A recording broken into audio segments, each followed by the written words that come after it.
and welcome to the Priggya Arora Show, where we discuss entrepreneurship and law with people who have been there and done that. My name is Priggya Arora, founder of PA Legal, an intellectual property law firm in India.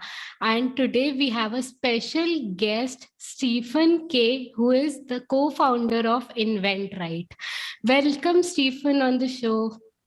Well, thank you very much for having me. Thank you. So, Stephen, let's start with something fun, and which is our warm-up question. Who is your favorite fictional character in the legal field? Well, I really love that question because I could go back and date myself, and I love Perry Mason, and that goes back years and years and years ago. But also, I would also say today would be Matthew McConaughey.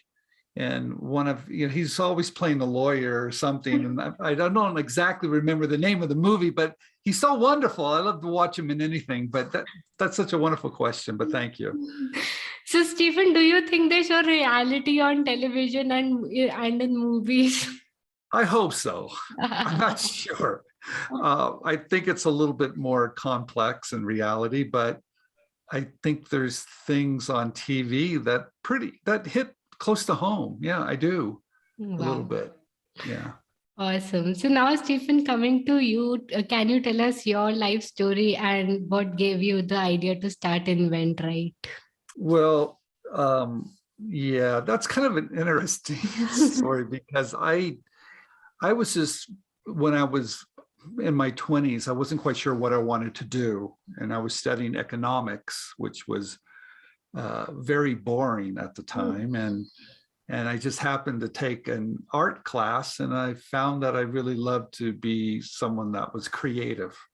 So I jumped off that ledge and started to create things, and I found that if I could bring together a little bit of business, a little bit of art, bring them together, maybe I could come up with something someone might want to purchase.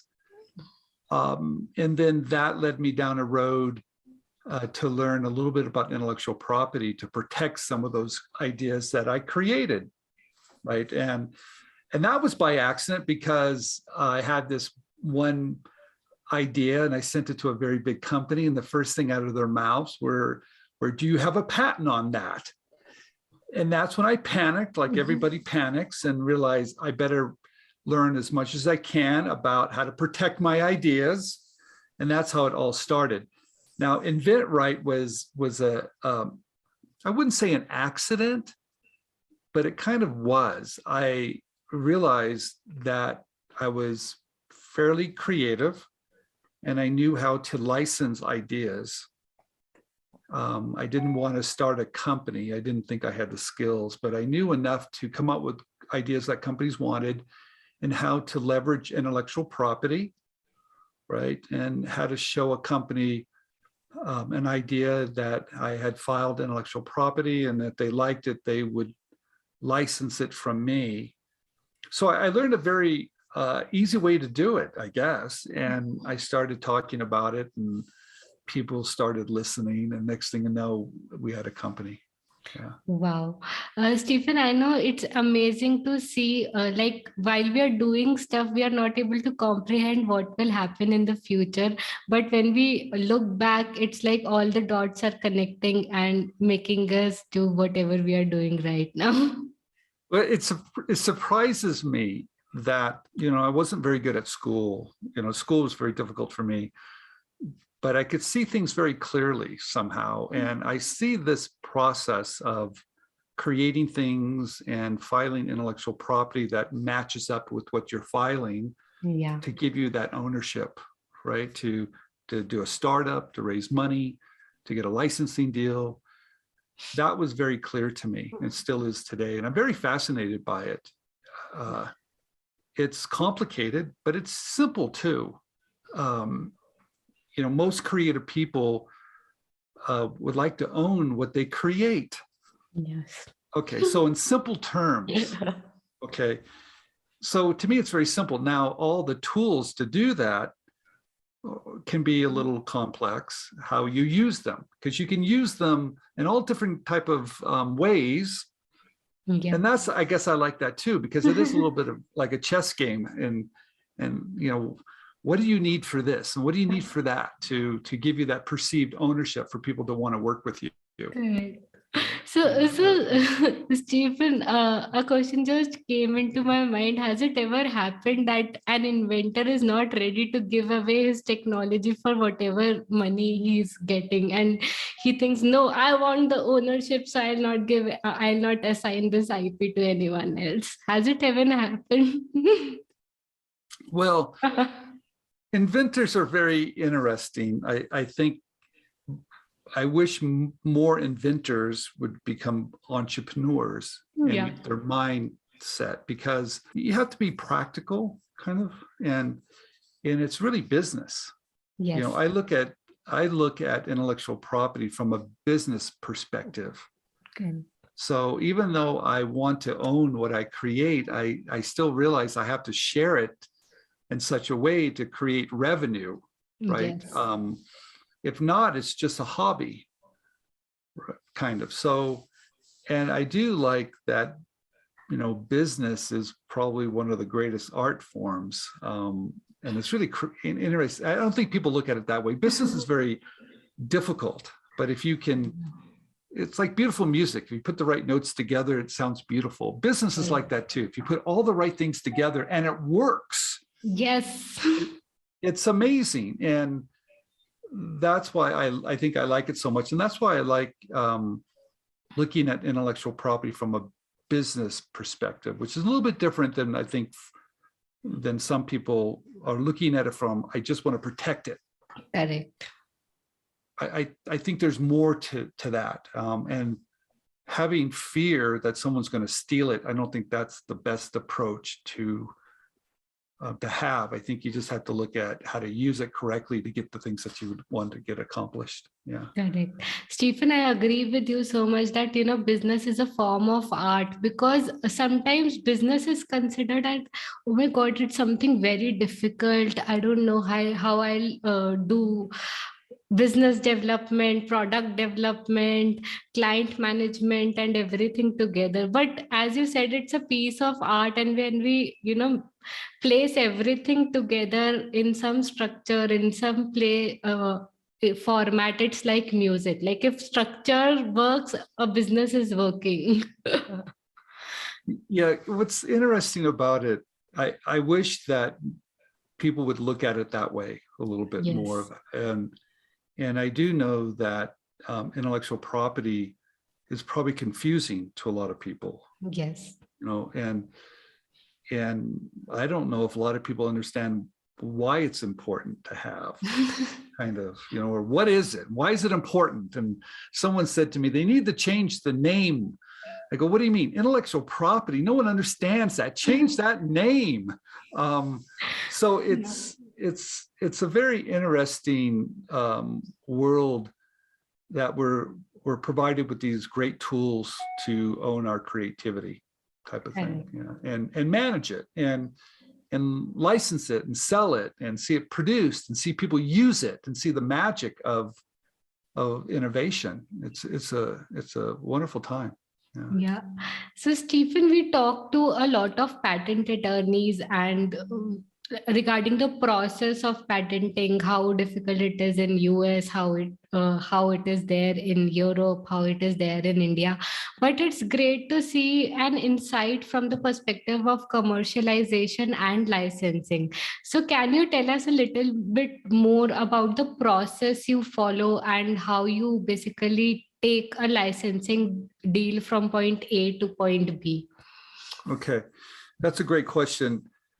I think today, many companies have embraced the word open innovation, meaning they're going to open their doors and they realize maybe we don't have all the greatest ideas, that working with others with great ideas could move our business forward quicker. I think companies have realized too that to be innovative will keep them competitive. Yes. Right. So open innovation is really important to not only companies, but to inventors, to us. All right. So knowing that these companies need ideas from us to stay competitive. If not, they will soon probably go away. So that opportunity allows us creative people to put together our ideas and show those ideas to those companies. If they like it, they will license or rent that idea from us, and they'll pay us a royalty on each and every one they sell. Okay, that's really simple. I have an idea, I show it to you, you like it, you take it to market for me. Wow. And as an inventor, I don't have to do the heavy lifting. I don't have to do the manufacturing or the marketing. I'm just finding a company that is currently selling similar products on the market, and they need new ideas. Now, here's where the disconnect comes out sometimes. You have to identify the right company that is inventor friendly, that does want to work with creative people, that embraces open innovation. You have to make sure you have a product for them and show them an idea that their customers would want. Okay, that's simple. But maybe understand a little bit about how to market it correctly, the big benefit of it. Maybe if it can be manufactured at a price point people would buy it, very important. And then filing the correct intellectual property to give that company the ability to have maybe an advantage in the marketplace. So you really have to do all these things right, although they're not hard to do. If you do them out of sequence, things don't quite work. But if you can do them all right, just like playing music, do all the things right, companies will love you. And yes, I get to see at InventRight probably more signed licensing deals than any company in the world. Yes, you have students all over the world, but it's a simple process. And companies, some companies want a lot of intellectual property, some companies want a little. They would love to own everything, but that's kind of hard to do. So they're practical too. Yeah. So I think that business model of licensing, your ideas, your creativity, should be taught more. Yes, right? It's not.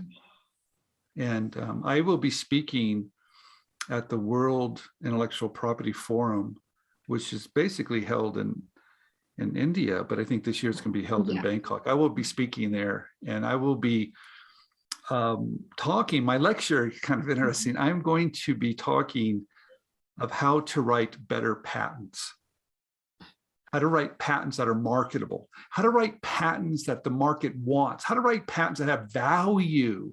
Awesome. Yeah, because I think sometimes we file patents, but we don't really realize how they're going to be commercialized. Yeah. And so no one wins when that happens. Yeah. I love the idea, we have to do write the patent applications from the perspective of the market and from commercialization aspect. And it's so important to see a bigger picture at the starting step only, because once a patent application is drafted, we can't go back and change it. It's done. It's out there and it's done. I'm so glad you said this, because there's a lot of ways to kind of test the market demand. Correct. Okay, and it's not hard to do, but people just run out and file a patent maybe over fear, when if they did a little bit more homework and realize, okay, is there demand for it, but also filing that patent that maybe has a couple other things. I like a patent to have maybe some manufacturing.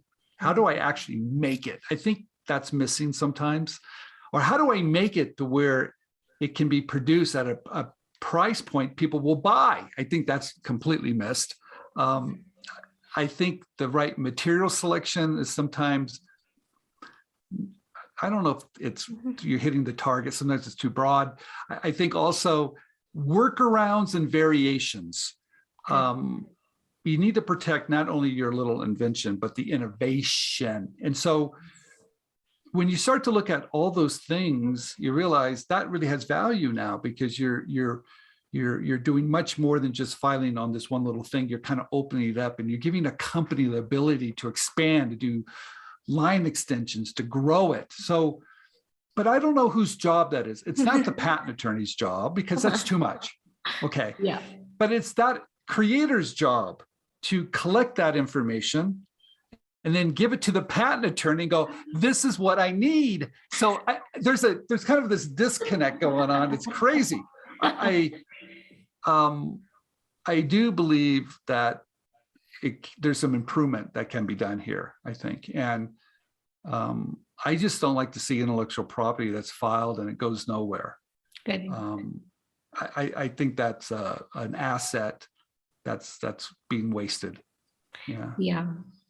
I know it's sometimes kind of sad when we look like people get patents just to hang the certificates behind them, and they are probably of no value. Sometimes the claims are too narrow so that infringement can never happen, or too broad that it cannot be commercialized.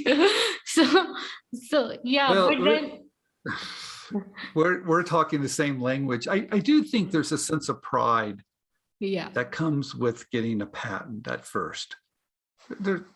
I feel the same way. I'm very proud.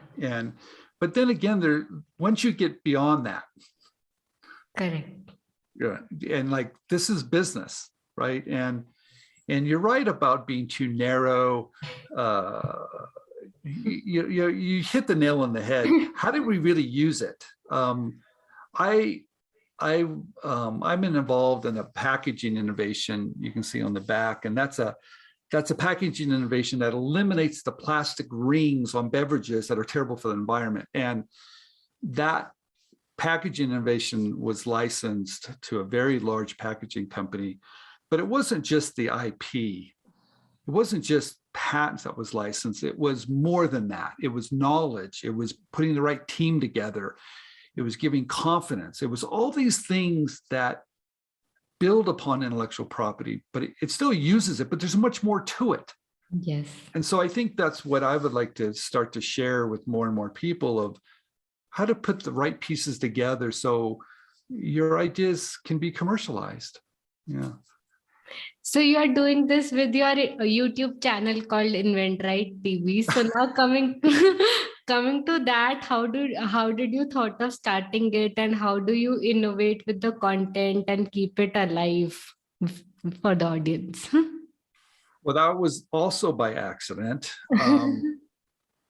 I was asked to be on a TV show pilot for a TV show, and it was a couple days shoot, and I went and I did it, and I saw the little commercial they made or whatever, and I was terrible in it, and I watched myself on camera, and I thought I've got to do a better job. So one day I just told James, he's in my office, I said, James, turn on the turn on the camera, and I'll just talk into the camera. And he did it, and one day we just put it up on YouTube, and I wasn't really thinking that people would care. And now, of course, 800 videos later, we do it quite regularly. Yeah, we do it. We like it. We do it. We try to provide good content. We have fun. I hope people have fun watching it. I know we have fun doing it. And there's so much to do. I mean, this is a topic that it's never ending. I had the pleasure of interviewing just today a company, a medical company, and asking about innovation and asking about intellectual property and the whole process. And it's fascinating that where does innovation come from, and how it's being developed, and how does it work within a company, and how to open the doors. And so a lot of the stuff we bring over to the YouTube channel, we talk about it, those experiences.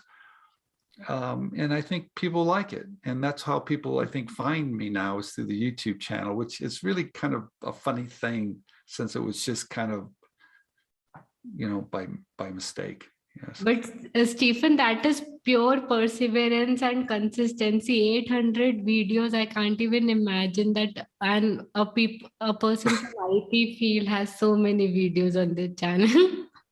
It's we do 800 is like, gotta be kidding me. We like I said, it was just kind of by accident. We have a large audience, as you know, Yes. now, and people find us now through the YouTube channel, and we try to answer everybody's questions, but we have a good time. And each week I kind of make a list of things I hear, what people's concerns are, and then share it with everybody else. And they seem to like it, I guess. We like doing it. But I've also written 1,000 articles. Wow, 1,000 articles, geez.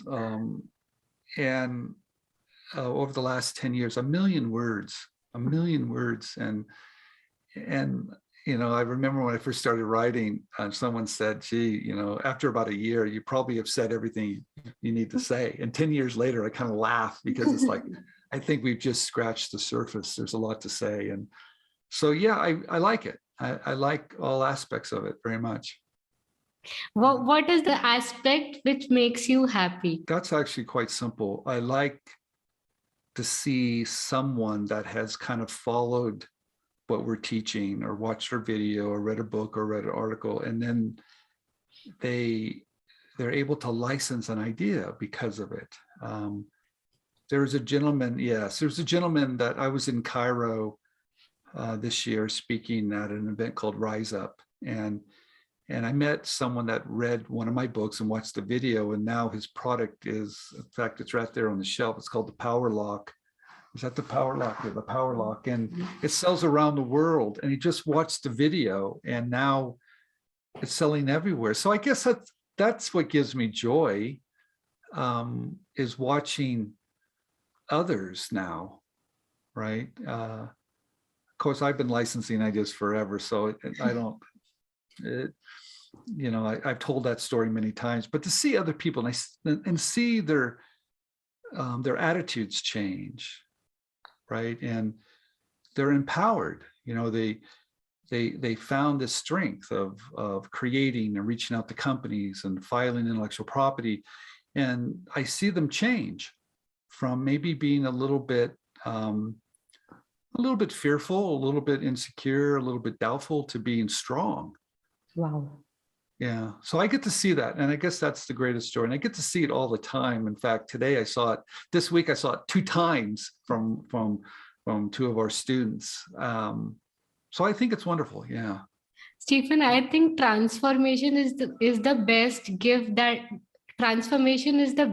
gift that we can give to anyone in the world. So you have been doing this, and you are great at it. So I would like to thank you on behalf of all the inventors for taking that step and at causing transformation in their lives, in their businesses. So thank you so much.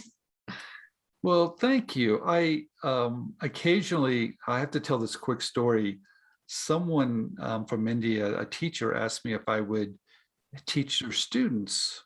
And I said, of course. And they were from 8 to 14 years old. And I said, okay. And they were learning STEM and learning how to code and stuff that's a little more technical than things I do.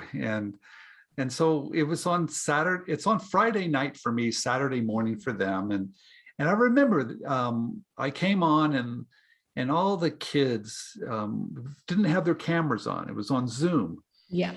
And I started showing them some of the silly things that I have designed, from silly things to packaging innovations. And slowly the camera started to pop up. And they could see that I was excited, and I could see that they saw the world of it, just opened their eyes of like, I can do anything. So it's amazing that the world has gotten so much smaller, right? Mm-hmm. And I know COVID has been so hard on everybody, but it's brought us a lot. It's brought us together too. Correct. So I don't think that would have happened for me to have that reach to people around the world through Zoom, if it wasn't for people kind of going indoors a little bit. So it's kind of an interesting time, right? We can all kind of connect, and we can work together, and we can see our dreams come true. Best time to develop relationships and connect with people. I think it's been so easy now, and 2 years ago, we used to travel the world. If I had to meet you, had to take appointment and, oh, Stephen, I'm coming to US. Can you give me half an hour of your time? And now it's like we are sitting on Zoom and chatting with each other towards a common goal. So yeah, that I like it. Some people, I guess, haven't got used to it yet, but InventRight has been a virtual company since, it started. So we've always been on Zoom or Skype, or we're very comfortable with that. And we just knew that if we really wanted to reach more people, we didn't want to be at some location. We wanted to be in the internet. So it's interesting how that's all kind of worked out, because now, we have students all over the world, and it's a much smaller place, so it's worked out well. Yeah. Stephen, now coming to you, like you have been so consistent, so persistent with everything. So I wanted to ask what keeps you on track, and how you stay motivated throughout your career. Yeah, that's a very interesting question. I guess someone asked me, I showed a picture of one of my products that I was showing companies and all the rejection letters. And I put all the rejection letters, I kept them all, by the way. I don't know why, but I kept them all. And I put them on a table. And the table, it was my dining room table. And it's a very big table. And I put them all on the table. And everybody says, wow, look at all those rejection letters. Why didn't you quit? And I said, it didn't bother me. It irritated me that I needed to figure it out somehow. I was doing something wrong. So I don't get discouraged very easily. I get irritated, and I have to sleep on it. But I find I'm just curious. I'm so curious that it's easy for me to be motivated because of my curiosity. But do I get discouraged? Yes, I think I do a little bit, not much. Because one thing I have learned through this whole process, and it's some ideas are easy, some ideas are a little bit more difficult. You just have to be persistent. Yeah. Right. And that's really, if there's a magic to any of it, that's it. Yes. And someone told me one day, just be the last guy standing, because opportunity will walk by. Yeah. So usually people quit too early. They just quit and they don't realize if you're the last guy and there comes by, you grab it. And that's like, is that what luck is? No, it just means that you haven't given up. And believe in yourself and find other people that do too.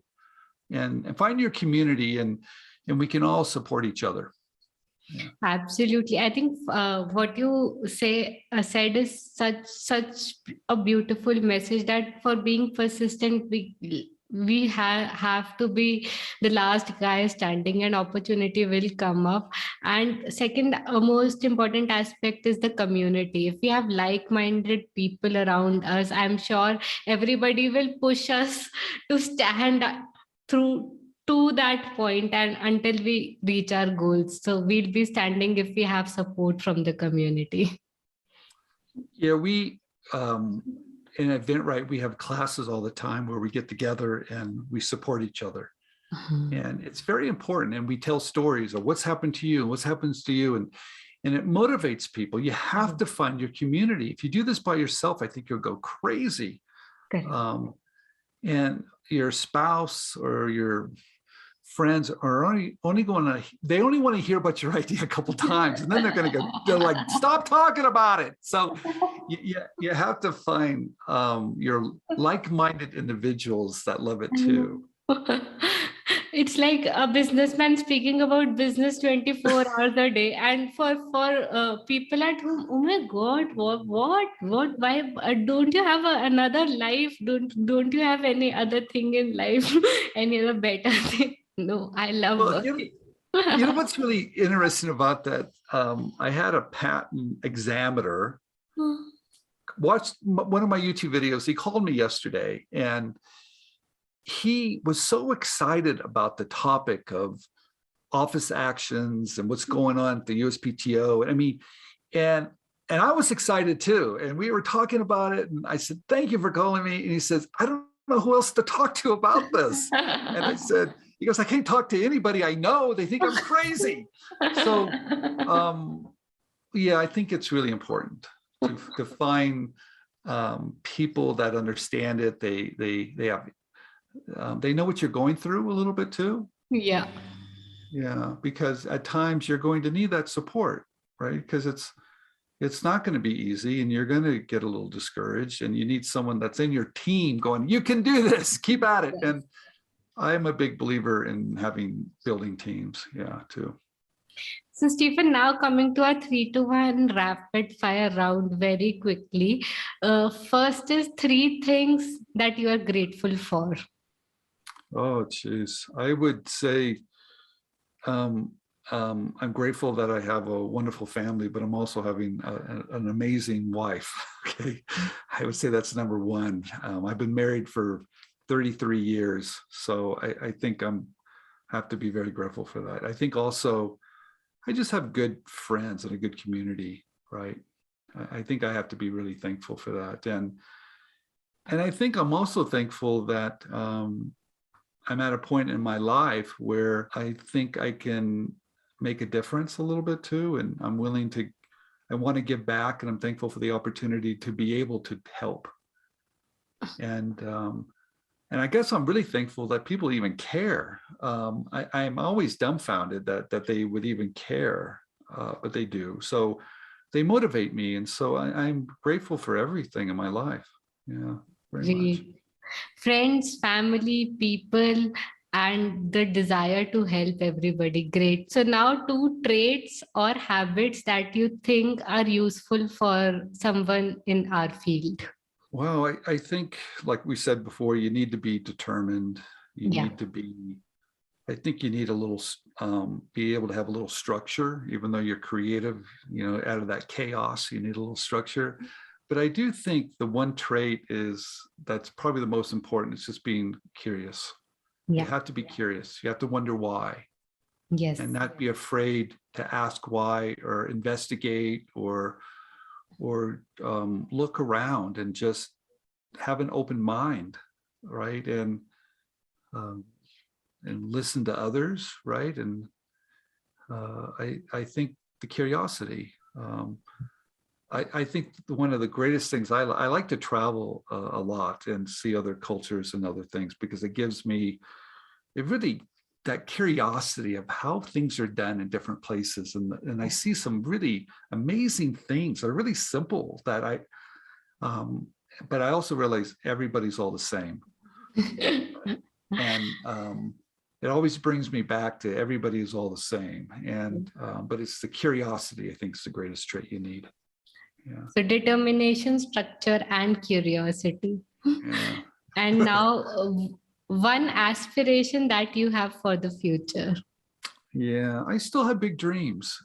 It's interesting. I was telling someone, my career's just starting. And they're like, God, you've been doing it forever. And I said, well, yeah, I knew years ago that if I found something I truly loved to do, that I would probably do it forever. So I want to have an impact. I want to tear down barriers for people. I want people all over the world to be able to share their creativity with the world. So that's my big goal today, is how do I tear down the barriers? And I'm going to do that with education. I'm going to do that with showing by example. I'm going to do that by showing success. I'm going to do that by shining the light on others, right? So yeah, I still have a lot to do. I think, again, I'll say that transformation is the best gift that we can give it to anybody. And tearing down the barriers is the most important element in that. I think if that is done, we get an insight of awareness that, okay, we can do it now. We'll figure out a way and we'll do it. Absolutely. Yeah. So, Stephen, to conclude, can you share some key takeaways for lawyers and legal entrepreneurs or any young entrepreneur? who would? Well, let's talk about the legal first. Yes. Okay, we'll start there. I would like to say if we need to work together. Yes. The creative person needs to work with their legal team, and because it is a partnership, and Correct. it's a partnership that if we both help each other become successful, we'll be working together for a long time. Yeah. So it is a partnership, and it's not a short-term thing, it's a long-term thing. So my patent attorney, John Farrell, I've been with him for over 25 years. I keep returning back to him. So it's a long-term. So anybody in the legal field, if you're looking at to really increase your business, find those people that